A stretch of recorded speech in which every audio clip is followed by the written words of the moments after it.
23واں پارہ سورہ صاد آیت نمبر 71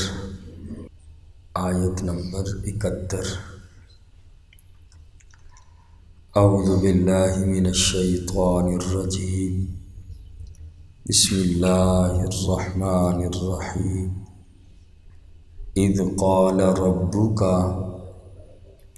جب فرمایا آپ کے رب نے، للملائکۃ، فرشتوں سے، انی خالق، بے شک میں پیدا کرنے والا ہوں، بشراً، ایک انسان کو، من طین، مٹی سے، فاذا سویتہ،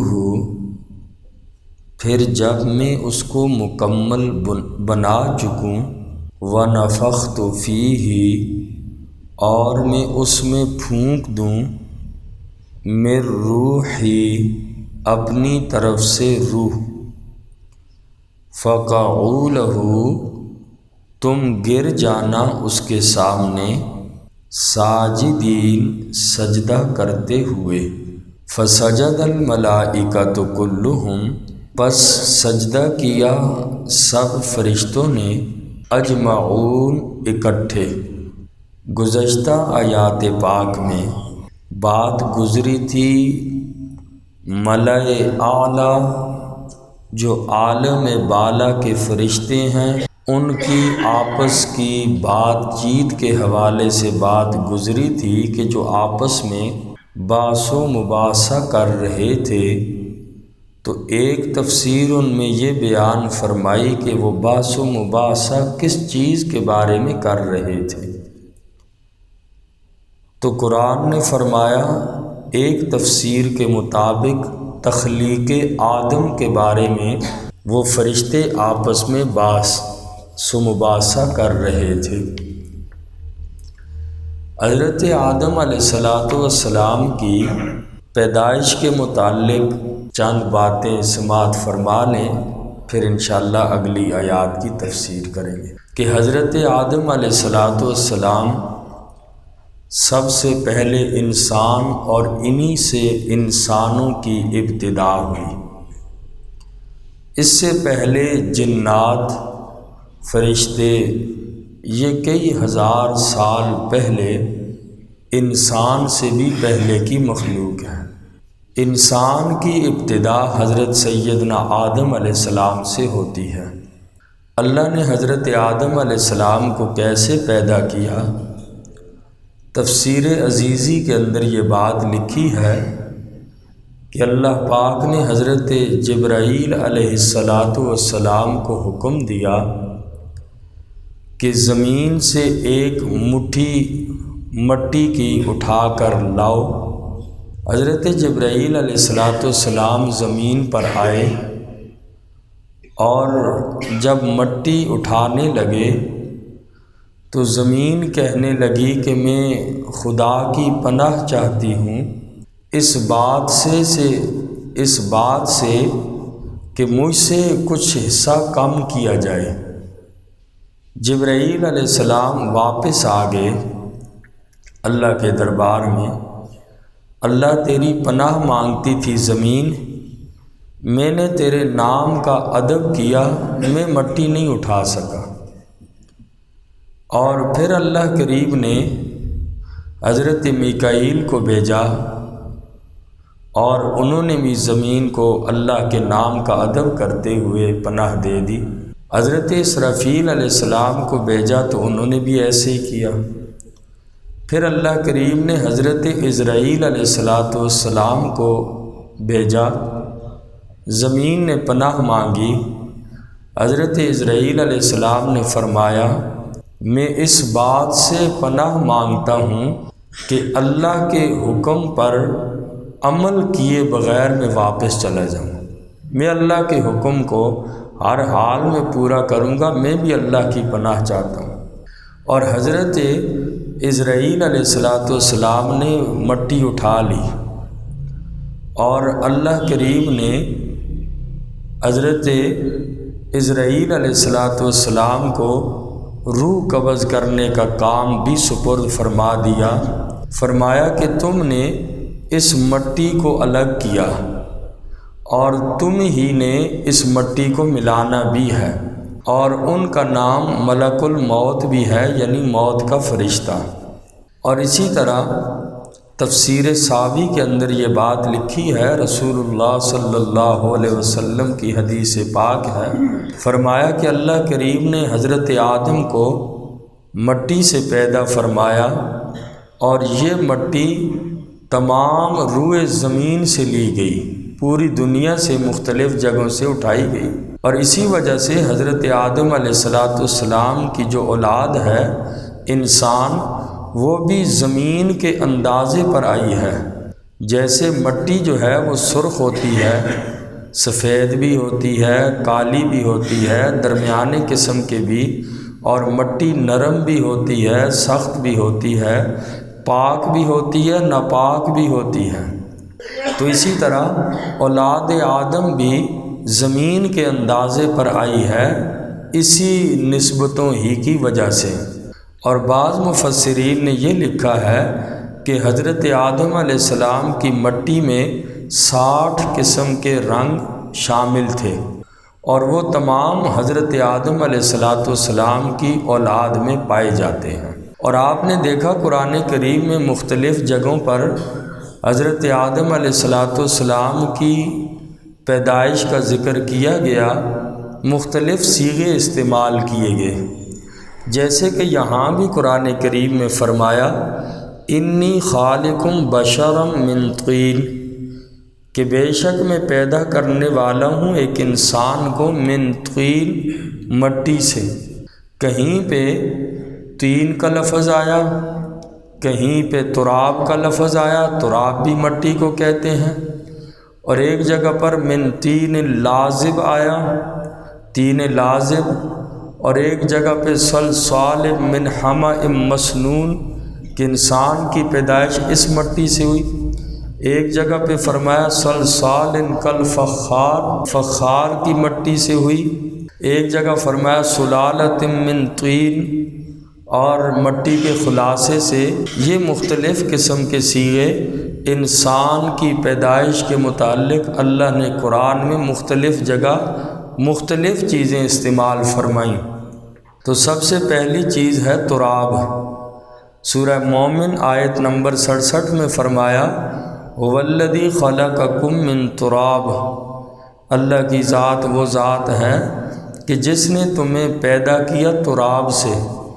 تراب کہتے ہیں خشک مٹی کو، جیسے مٹی زمین سے کھودی انسان نے، اس مٹی کو تراب کہا جاتا ہے۔ اور جب اس مٹی میں پانی ملا تو اس مٹی کو اب طین کہتے ہیں، جو گارا ہو جاتا ہے، تو پھر اس کو جیسے یہاں بھی فرمایا اللہ نے آج کی آیت میں من طین، میں پیدا کرنے والا ہوں انسان کو طین سے، تو یہاں پہ جس وقت اس مٹی کے اندر، خشک مٹی میں پانی ملا تو وہ اب تراب نہیں رہی، بلکہ اب وہ مٹی طین بن گئی، یعنی گوندی ہوئی مٹی کو طین کہتے ہیں، یا گارے کو طین کہتے ہیں۔ اور تیسری جگہ قرآن نے فرمایا من طین لازب، انا خلقناہم من طین لازب، سورہ صافات آیت نمبر 11 میں یہ تیسری قسم کی مٹی بیان فرمائی کہ چپکتے ہوئے گارے سے، یعنی گارے کا جب گاڑھا پن آ جاتا ہے اور جب قدرے وہ سخت ہو جاتا ہے تو وہ چپکنے لگتا ہے، تو جب چپکنے لگے مٹی تو اس کو کہتے ہیں طین لازب۔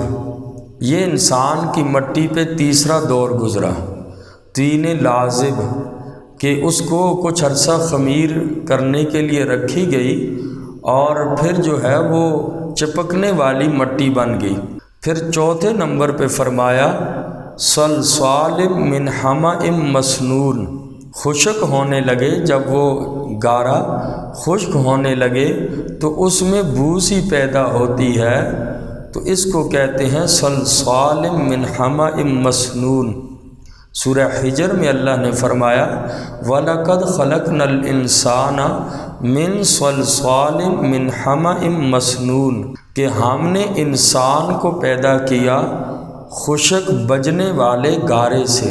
صلصال کہتے ہیں بجنے والے، اور حمأ کہتے ہیں سڑا ہوا، یا جس کو تپایا گیا ہو، تپش کے لیے سوکھنے کے لیے رکھا ہو۔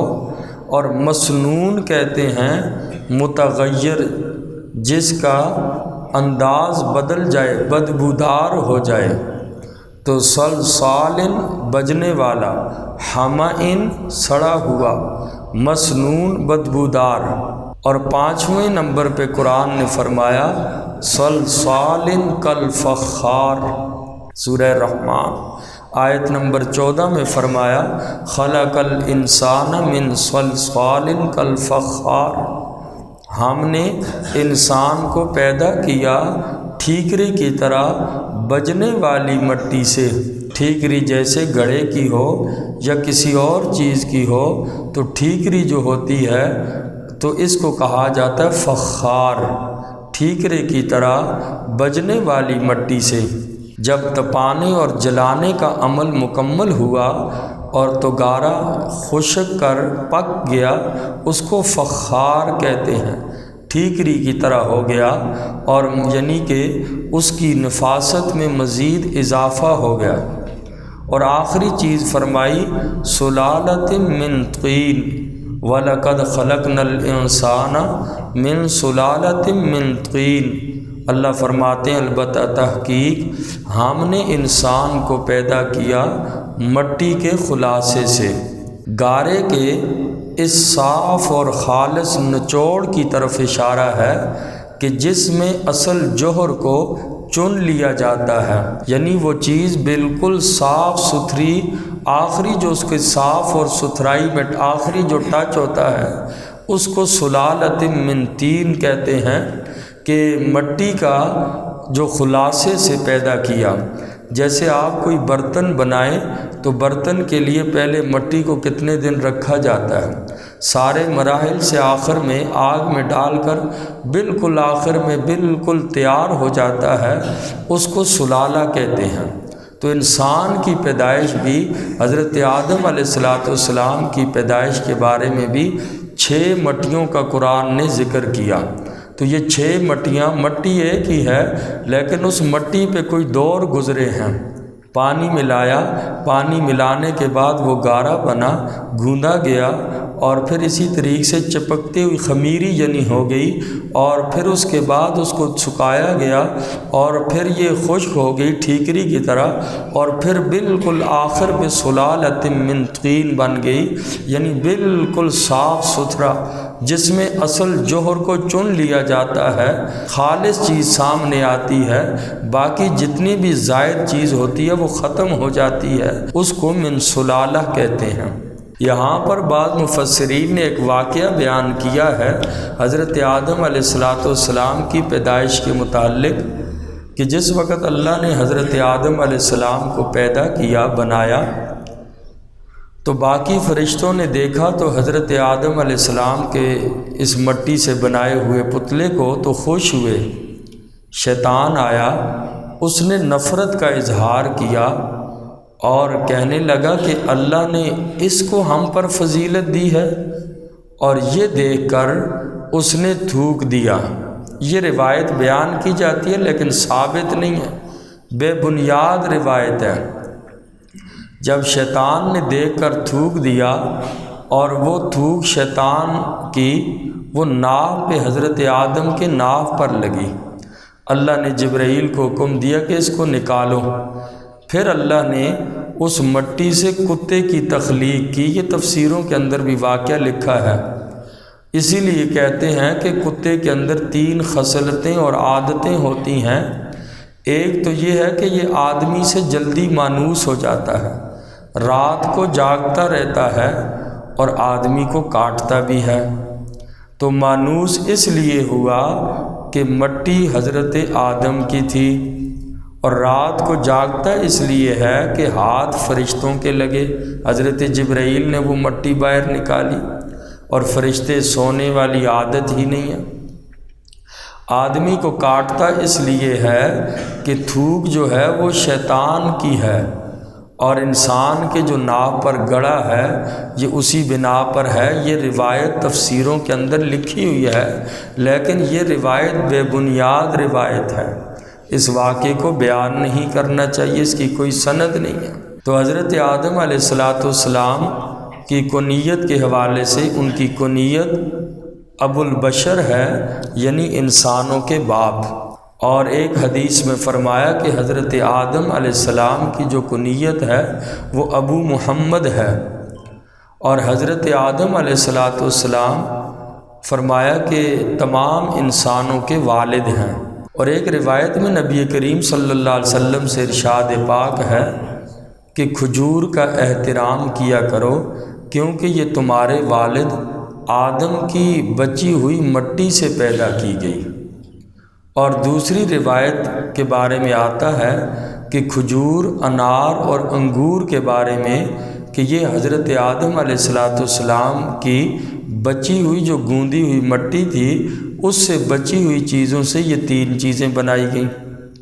اسی طرح مسلم شریف کی ایک روایت ہے، رسول اللہ صلی اللہ علیہ وسلم نے ارشاد فرمایا کہ جب اللہ نے جنت میں حضرت آدم علیہ السلام کی صورت بنائی تو ابلیس جو ہے ارد گرد چکر لگاتا رہا، دیکھتا رہا کہ کیا چیز ہے اس کے اندر، اور مختلف اس نے معائنہ کیا۔ جب اس نے خالی پیٹ دیکھا حضرت آدم علیہ السلام کا تو سمجھ گیا کہ یہ ایسی مخلوق ہے جو اپنے اوپر قابو نہیں رکھ سکے گی، یعنی شہوت اور غصے کے وقت اپنے نفس پر قابو نہیں رکھے گی اور وسوسے آسانی سے دور نہیں کر سکے گی۔ اور حضرت آدم علیہ السلام کو جس وقت بنایا، بخاری شریف کی روایت ہے، حضرت آدم علیہ السلام کا قد مبارک 60 گز تھا، اور اگر فٹ کے حساب سے کیا جائے تو 90 فٹ جو ہے یہ قد بنتا ہے۔ اور جو بھی جنت میں جائے گا، حدیث میں فرمایا، وہ حضرت آدم علیہ السلام کی صورت پر ہوگا، یعنی اس کا قد بھی اتنا ہی ہوگا۔ اور فرمایا کہ پھر حضرت آدم علیہ السلام کے بعد اب تک مخلوق قد و قامت میں کم ہوتی رہی، اس کے بعد یعنی 90 فٹ سے کم ہوتے ہوتے آج 5-6 فٹ پر پہنچ گئی، 9 فٹ بھی قد نہیں رہا۔ تو حضرت آدم علیہ السلام کو جب بنایا گیا تو 90 فٹ حضرت آدم علیہ السلام کا قد مبارک تھا۔ حضرت حوا کو حضرت آدم علیہ السلام سے بنایا گیا تو مشہور قول یہی ہے کہ حضرت آدم علیہ السلام کی بائیں پسلی سے اللہ نے حضرت حوا کو بنایا۔ قرآن نے فرمایا وَخَلَقَ مِنْهَا زَوْجَهَا، اور ایک قول یہ بھی ہے کہ حضرت حوا کی جو پیدائش ہوئی یہ حضرت آدم کی باقی ماندہ مٹی سے ہوئی، لیکن اس کو مفسرین نے راجح قرار نہیں دیا۔ راجح وہی روایت ہے کہ یہ حضرت آدم علیہ السلام کی بائیں پسلی سے حضرت حوا کو بنایا گیا۔ جب اللہ نے حضرت حوا کو پیدا کیا آدم سے تو حضرت آدم نے دست محبت بڑھانے کا ارادہ کیا۔ فرشتوں نے کہا کہ پہلے مہر آپ ادا فرمائیں۔ پوچھا کہ اس کا مہر کیا ہے؟ تو روایت کے اندر آتا ہے کہ فرمایا کہ نبی کریم جو آخری نبی ہوں گے، اللہ کے محبوب نبی، ان پر 3 مرتبہ یا 10 مرتبہ کی، ایک روایت میں 20 مرتبہ کا بھی آتا ہے کہ نبی پاک پر درود پڑھ، یہ حوا کا مہر ادا ہو جائے گا۔ اور اسی طریقے سے حضرت آدم علیہ السلام سے جب حضرت حوا کو پیدا کیا تو اس کے بعد پھر ان کی اولاد جو ہے وہ آگے بڑھی، اور ہوتا یوں تھا کہ حضرت آدم اور حضرت حوا سے جو ایک مرتبہ ایک حمل سے 2 بچے جڑواں پیدا ہوتے تھے، اور ایک بیٹا اور ایک بیٹی، اور جو دوسری مرتبہ پیدا ہوتے تھے ان کا نکاح آپس میں کروا دیا جاتا تھا، یعنی پہلی دفعہ جو پیدا ہوا بچہ بچی جو دوسرے بطن میں دوسری دفعہ پیدا ہوتے تھے تو یوں پھر ان دونوں کا نکاح ایک دوسرے سے کروا دیا جاتا تھا۔ اور پھر اس کے بعد حضرت آدم علیہ السلام کی جو آدم کی اولاد ہوئی، یعنی ان کے بیٹوں سے آگے یا بچیوں سے جو اولادیں پیدا ہوئیں، تو پھر اس کے بعد بھائی اور بہن کا نکاح آپس میں منسوخ ہو گیا۔ پھر جائز نہیں تھا کہ بہن بھائی آپس میں نکاح کر سکیں۔ اب دوسرے رشتہ داریاں چونکہ بن چکی تھیں اور دوسرے رشتہ داروں میں نکاح کا سلسلہ شروع ہوا، اور حضرت آدم علیہ السلام کی اولاد کے درمیان یہ سلسلہ عبد المغیث نام کے بیٹے پر ختم ہوا، اور یہ حضرت آدم علیہ السلام کا آخری بیٹا تھا۔ اس کے بعد حضرت آدم علیہ السلام زندہ تھے، اور آپ کی زندگی میں آپ کی اولاد اور اولاد کی آگے اولادیں، یعنی حضرت آدم کی جو نسل تھی ان کی زندگی میں ایک روایت آتی ہے 40,000 آگے جو تھی وہ بڑھ چکے تھے، بچے بچیاں اولاد نسل 40,000 تک تعداد بن چکی تھی، اور بعض روایات میں 1,00,000 سے بھی زائد کا لکھا ہے۔ حضرت آدم اور حضرت حوا سے جو بچے بچیاں پیدا ہوئے وہ 40 بچے اور بچیاں تھیں، یعنی 20 بطن سے، یعنی 20 مرتبہ حضرت آدم اور حضرت حوا سے اولاد ہوئی، اور 20 بچیاں اور 20 بچے، پھر ان کا آپس میں نکاح جیسے بھی ہوتا رہا۔ پھر ان کی آگے نسلیں حضرت آدم کی زندگی میں 1,00,000 تک پہنچ چکی تھیں، اور پہلے بطن سے جو پیدا ہوئے وہ قابیل تھا جس نے حابیل کو قتل کیا تھا۔ قابیل پہلے بطن سے ہے، اور اس کی بہن اکلیمہ، اس کا نام مفسرین نے لکھا ہے کہ پہلا جو جڑواں بچے پیدا ہوئے قابیل اور اکلیمہ، یہ دونوں آپس میں یعنی ایک ہی بطن سے ایک جڑواں پیدا ہوئے، اور آخری جو بیٹا تھا حضرت آدم علیہ السلام کا عبد المغیث، اور بچی کا نام تھا امۃ المغیث، یعنی مغیث کا بندہ، یہ اللہ کا نام ہے، اور اسی طریقے سے امۃ المغیث یعنی مغیث کی بندی۔ حضرت آدم علیہ السلام کی عمر کے متعلق یہ ہے کہ 960 سال حضرت آدم علیہ السلام کی عمر تھی، اور 40 سال، ویسے تو 1000 سال تھی لیکن 40 سال حضرت آدم علیہ السلام نے اپنی عمر میں سے حضرت داؤد علیہ السلام کو دے دی تھی۔ جب حضرت آدم علیہ السلام کو اللہ نے پیدا کیا، روح ڈالی، تو حضرت آدم کی پشت میں سے جتنے بھی لوگ قیامت تک آنے والے تھے سب کو نکالا، اللہ پاک نے حضرت آدم کے سامنے کیا، اور حضرت آدم کی نظر جو تھی حضرت داؤد علیہ السلام پہ پڑی۔ ان کے بارے میں پوچھا یہ کون ہے، پھر پوچھا کہ ان کی عمر کتنی ہے، تو فرمایا گیا کہ ان کی عمر 60 سال ہے۔